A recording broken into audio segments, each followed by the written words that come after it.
Hi YouTube, this is Joe Calton with Calton Cutlery. You can visit me on the web, caltoncutlery.com. Okay, so today what we are going to do is I got a knife back for a slight repair. This is a knife that I made a really good friend of mine. I don't even know how long ago it was. So it was a while back. You know, a while back can be anything from yesterday to a day that was 15 years ago. You know, that's the way I look at it. A while back is a while back. I mean, it wasn't today, so it was whenever it was, right? So this is it was kind of patterned after a favorite kitchen knife of hers, and it's kind of a wild kitchen knife, it really is. So this is mostly for like, you know, cutting up like watermelons, you know, or I think she used it for like an extra large carving knife, you know, so like cutting hams or well, whatever she wanted to use it for. I mean, and it was her knife. I was just the guy that built it, right? It's made out of 1095, differentially hardened with a looks like cocobolo for the handle. Really nice knife, and it's survived pretty well. We've got a little bit of gunk up in here, which is to be expected, but you know, the handle is nice and tight. There's a little bit of where you can catch a thumbnail on the tang. You know, I mean, all wood shrinks and expands, you know, in different climates and everything. So that's to be expected, but there's no gaps or anything in between the wood and the steel. And you know, it's patinaed really nicely. The majority of the edge is you know, got a reasonable edge on it. Now of course this was ground fairly thin too, so, and because it was ground so thin, somebody put a, can you see it there? Maybe we need something white to hold behind it. There's a little nick right there. It's about 10/1000 of an inch deep, something like that. Okay, so they brought it in for repair. Now, on there's two different ways that you can, or two major ways that you can go about dealing with a nick like this. Okay, now this isn't just on knives, but knives. Maybe scissors, you know, like a rougher set of scissors, like a normal household set. Machetes, axes, shovels, things of that nature, right? When you get a nick like this, you can either go about it as, okay, well, I want the nick gone, all right? Maybe it's on a knife that nick is really going to hamper the performance of the knife, or it's really going to impede your cut, okay? So you want it completely gone. Or the other way is to basically just keep sharpening it, maybe sharpen a little bit more right there to kind of get it started, and then as you continue to use and sharpen the blade, and the blade gets thinner and thinner and thinner, then the nick disappears, but then you still get to use all the steel on either side of it, right? Because we all know that knives are just like pencils, okay? When they're brand new, I don't have a brand new one over there. But when they're brand new, they're long. As you use them, they get shorter and shorter and shorter until eventually there's not enough left to hold on to, right? Well, knives do the same thing, you know. I think there's one here. Yeah, look at that. Tell me that wasn't, you know, a factory profile. I mean, this was probably out to here when the knife was brand new, and as it got used, it just got used up. So all knives go through that, at least the lucky ones that get used. So on this one, we're going to go ahead and either remove the nick completely, or we might get it close. All right. So what we're going to do with this is we are going to use a Norton. Well, honestly, I don't even know if this is a Norton, but it is some sort of a silicon carbide stone, and it cuts like a Norton. So right about there. Okay. So what we're going to do is we're going to probably go ahead and use a fairly steep angle to start with. So if we lay the blade flat, okay, now this is flat ground. So I ground it from the edge to, you know, the top of the grind. So this here is actually flat So let's move you over here.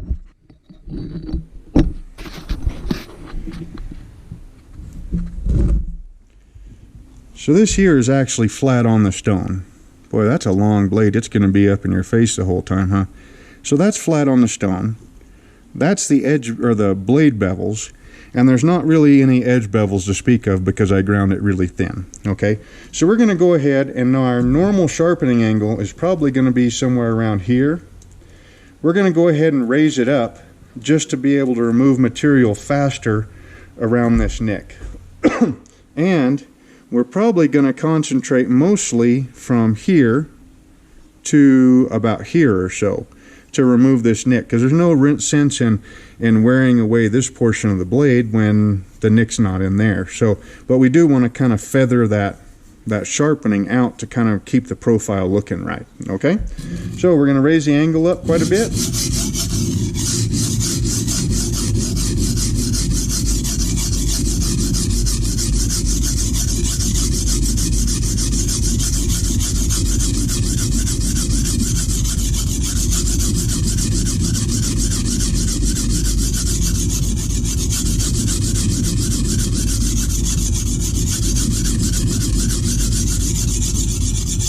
Okay, now remember we are on the fine side of a crystalline stone, so this is going to be a 320-ish grit, somewhere like that.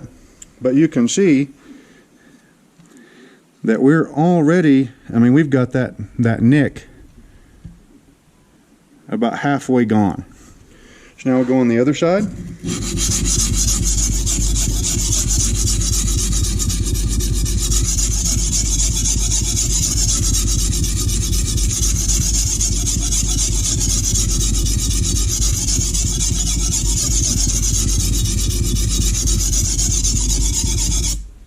Now you can tell I don't really count strokes.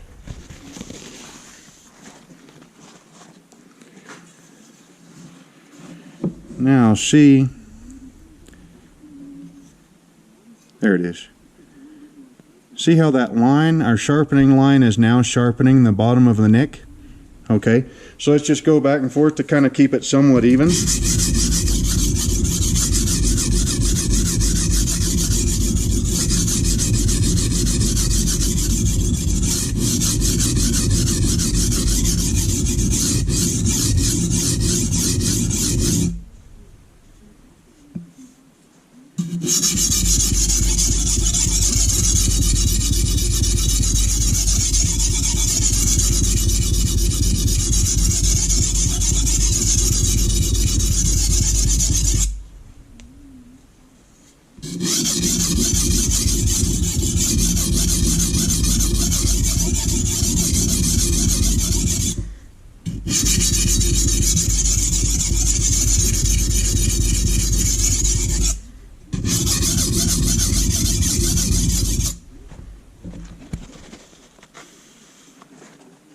Okay, so now you can tell that that nick is hardly there anymore.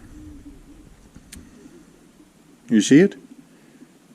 Or just barely see it. Either way, that's good. So at this point, what we're going to do is we're going to go ahead and start sharpening it. All right, so now we've done the repair and at the same time we've shaped our edge back. Okay, so now pretty much all that we have left to do, I mean, we brought it to a burr on either side.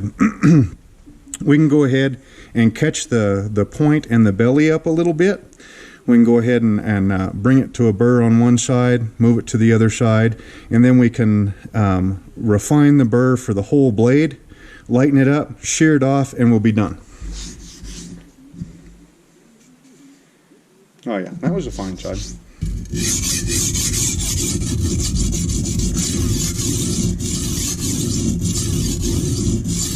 Now this being kind of a big old honking scimitar sort of blade, you can see that I'm having to raise the butt of the knife up considerably to be able to work the belly and the point.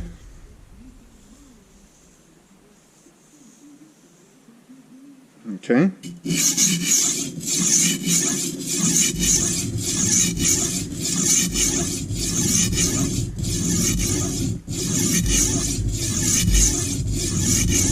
Now I just did a video on holding angles. This blade right here would definitely be a candidate for working the blade in sections. So you might work, you know, from here to here on a nice regular stroke, then from here to here, you know, at a higher angle, and then come in and get the point at the very last. But I think we're gonna make it on this knife. Okay, that burrs to the other side, and it's even.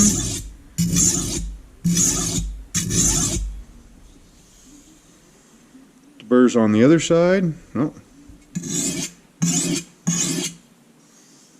And it's nice and even.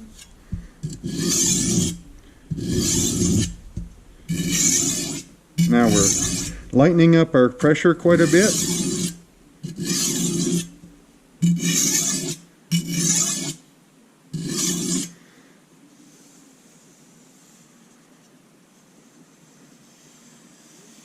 Okay, so that burr feels pretty much stood up.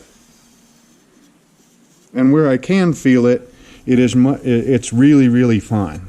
Okay, so now what we need to do is we need to go ahead and add more oil and float all the junk off the top of the stone that we can. You know, loose stone particles, loose steel particles, and this one's a pretty coarse, this is a fairly coarse fine.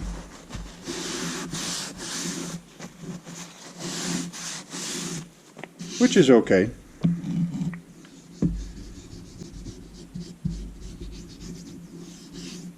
A little more and I think we'll be there. Okay, now there's two different ways that we can finish this edge off. And actually I think as coarse as the fine side is on this stone, we're going to do it the second way. Okay, so you can do what we call a micro bevel because we have that burr, it's lined up and it's fairly light. Okay, we can, if this was our sharpening angle, we can add to our sharpening angle a little bit, like say this, and shear that burr off using a micro bevel.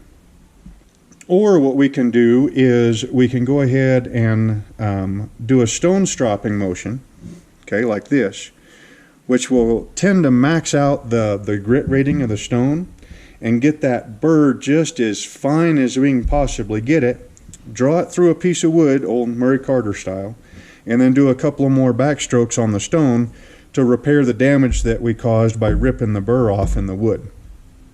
On this particular knife and this particular stone, I think we're going to do the Murray Carter style method. So, point, stone strop.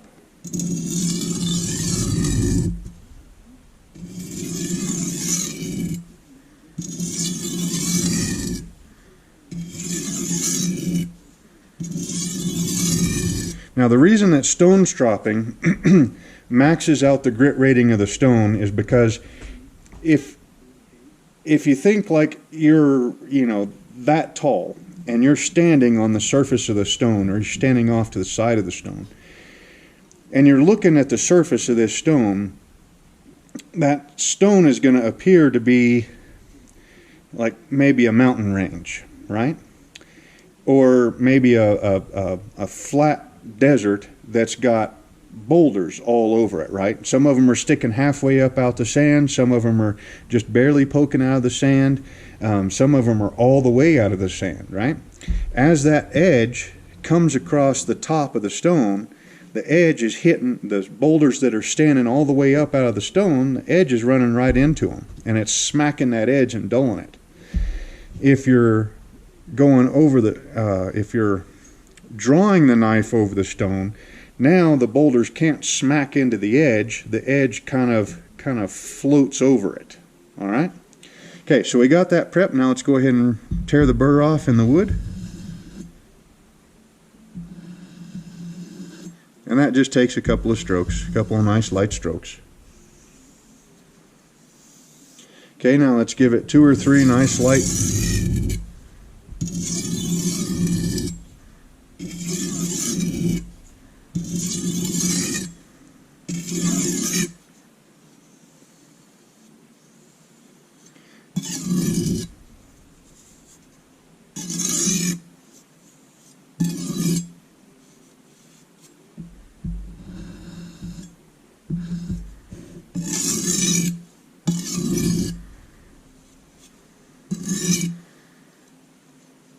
Okay, now we have got a very nice, actually pretty aggressive edge off of that. I'm starting to run out of hair. And you can see it's popping hair off. Now, back to our nick. Our nick, you can tell, is just barely there anymore. Okay? So what we've done is we've kind of hit about in the middle. We've taken almost all the burr off, but we haven't taken off any more steel than what we needed to get the knife back into shape. That little bit of a nick right there, more than likely, if you were cutting a piece of paper, you would notice that nick. It would catch on that piece of paper. If you're cutting a watermelon, you will not ever notice that little bit remaining there. If you're cutting carrots or potatoes or anything like that, you will not ever notice that is there. So it's reduced to the point where it doesn't really matter if it's there or not. So the next 2 or 3 times that they sharpen this, it'll be completely gone. Also, since that blade suffered that nick, by grinding it back a little bit, the edge is now a little bit thicker, okay? And so more than likely it will withstand whatever abuse that it sustained to get that nick. So if it runs into that again, more than likely, you know, if it does take a little chunk of the steel out, it won't take near that much, okay? Because now the steel is, you know, we ground it to the bottom of that nick, which the bottom of that nick was strong enough to support the steel doing whatever task that was. So now it should support it the next time. Okay, so I'll probably go ahead and wipe the handle down with a coat of oil, let it sit for a day or so, you know, so the handle sops up all that oil that it can, and then wipe it down, and then give them a holler and let them know that it's time to come pick their knife up and put it back in service. So again, this is Joe Calton with Calton Cutlery. You can visit me on the web, caltoncutlery.com. Hope you all enjoyed the video, and we will see you next time.